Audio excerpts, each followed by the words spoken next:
दरअसल राजनेताओं के पास एक हथियार होता है नो कमेंट्स का।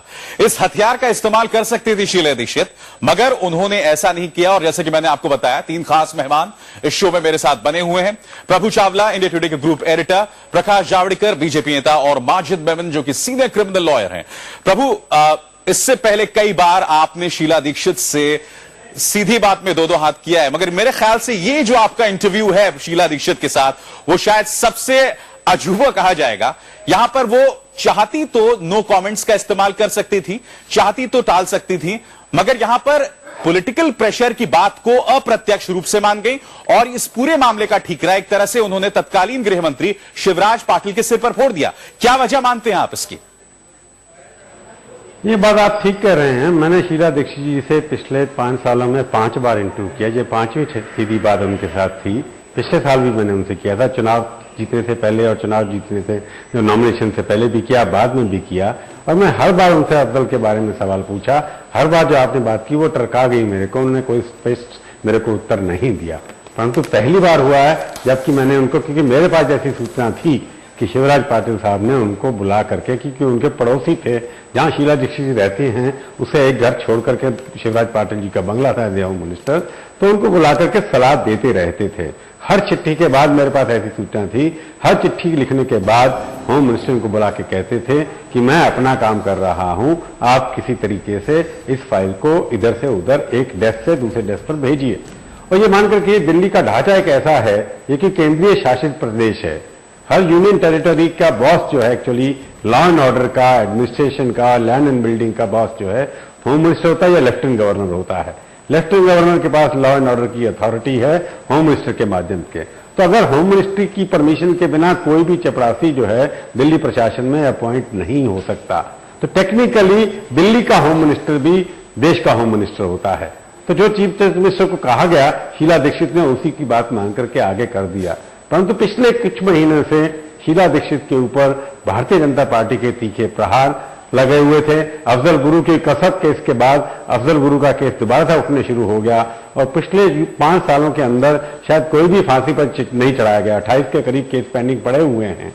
ये जो पेंडिंग पड़े थे उसमें क्योंकि कसब का केस भी आ गया है जो अब हाईकोर्ट के अंदर चला गया है, तो राजनीतिक जैसे जैसे गरमा रही थी वैसे वैसे शीला दीक्षित निशाने पर आ रही थी। तो उन्होंने फैसला किया क्योंकि होम मिनिस्टर वो अब नहीं है और जो नए होम मिनिस्टर आए हैं वो सीमा बांध करके चलते हैं, हर चिट्ठी का जवाब वो समय पर मांगते हैं। तो नया होम मिनिस्टर आना जिसकी कोई राजनीति नहीं है, जो स्टेट बैट से खेलते हैं, उनको जवाब देना शीला दीक्षित के लिए भी मुश्किल हो रहा था। तो मैं ये कह सकता हूं कि शीला दीक्षित ने अपना बचाव तो किया, परंतु जो नए होम मिनिस्टर की थिंकिंग है उसको भी ध्यान के रखते हुए उनके अपने चीफ सेक्रेटरी ने लिखा कि उनको फांसी चढ़ा देनी चाहिए, सुप्रीम कोर्ट का जो ऑर्डर है उसको मानना चाहिए। उससे पहले का जो चीफ सेक्रेटरी था मिस्टर नारायण स्वामी, उसने ये लिखा था कि लॉ एंड ऑर्डर क्रिएट हो सकती है। तो इसलिए दोनों में परिवर्तन हुआ है, समय परिवर्तन हुआ है, राजनीति का परिवर्तन हुआ है, नॉर्थ ब्लॉक में परिवर्तन हुआ है, इसलिए शीला दीक्षित का भी हृदय परिवर्तन हुआ है। हृदय परिवर्तन। प्रभु, मैं आपसे जानना चाहता हूं, क्या कहीं इसके जरिए वो पॉलिटिकल स्केपगोट बताने की कोशिश तो नहीं कर रही है शिवराज पाटिल को? क्योंकि हम जानते हैं कि इस वक्त शिवराज पाटिल एक पॉलिटिकल शून्य में खड़े हैं, तो क्या उन्हें एक पॉलिटिकल स्केपगोट बनाने की कोशिश तो नहीं है? मैं ये तो नहीं कहूंगा स्केपगोट करने की कोशिश, क्योंकि राजस्थान के गवर्नर हैं इस वक्त वो, और गवर्नर एक कॉन्स्टिट्यूशनल अथॉरिटी है। और उसके बारे में अगर जो कि होम मिनिस्टर रहे, अगर होम मिनिस्टर को आप कहते हैं कि सुप्रीम कोर्ट की जो ऑर्डर है उसके ऊपर कोई एक्शन नहीं लीजिए, ये अपने आप में बड़ा संगीन आरोप है। तो स्केपगोट बनाने के मतलब ये कि वो राजस्थान के गवर्नर बन चुके हैं, अगर उनको एक्सप्लेनेशन देना है तो देना पड़ेगा। परंतु मैं एक बार आपको फिर से दोबारा याद करा देता हूं कि मैंने उनके साथ भी 2 बार सीधी बात की थी।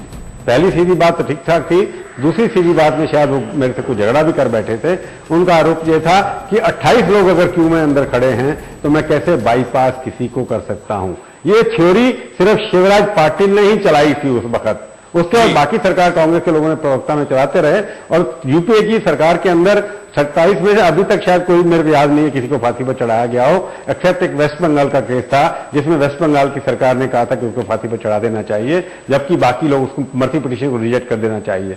तो कोई भी फांसी पर चढ़ाई जिनको सुप्रीम कोर्ट ने सजा दी है, वहां पर पंजाब गवर्नमेंट के केस भी पड़े हुए हैं, बाकी स्टेट गवर्नमेंट के भी केस पड़े हुए हैं, बीजेपी की सरकार के कोई केस हैं जिसमें जवाब नहीं दिया गया है। तो अब लगता है कि होम मिनिस्टर क्योंकि बार बार उनसे जवाब मांग रहे हैं, इसलिए वो बहाना क्या बनाए कि क्यों डिले किया। उनके पास एक सच्चाई थी जो उन्होंने बोल दी। अब मैंने उनसे कहा, रिक्वेस्ट की, अब जब सवाल मेरा था कि मैंने सुना ऐसा है, मेरी जानकारी ऐसी है, या तो उसके ऊपर कहती कि आप गलत हैं, तो मेरे पास उसका जवाब और भी था, मेरे पास उसका अपना एविडेंस भी था, तो इसलिए वो बच नहीं पाए उस सवाल से। तो उनके दिल में एक सच था कि मेरे ऊपर आक्रमण क्यों होता रहे, आक्रमण के लिए जिम्मेवार जो लोग हैं उनके ऊपर उन्होंने पास ऑन कर दिया।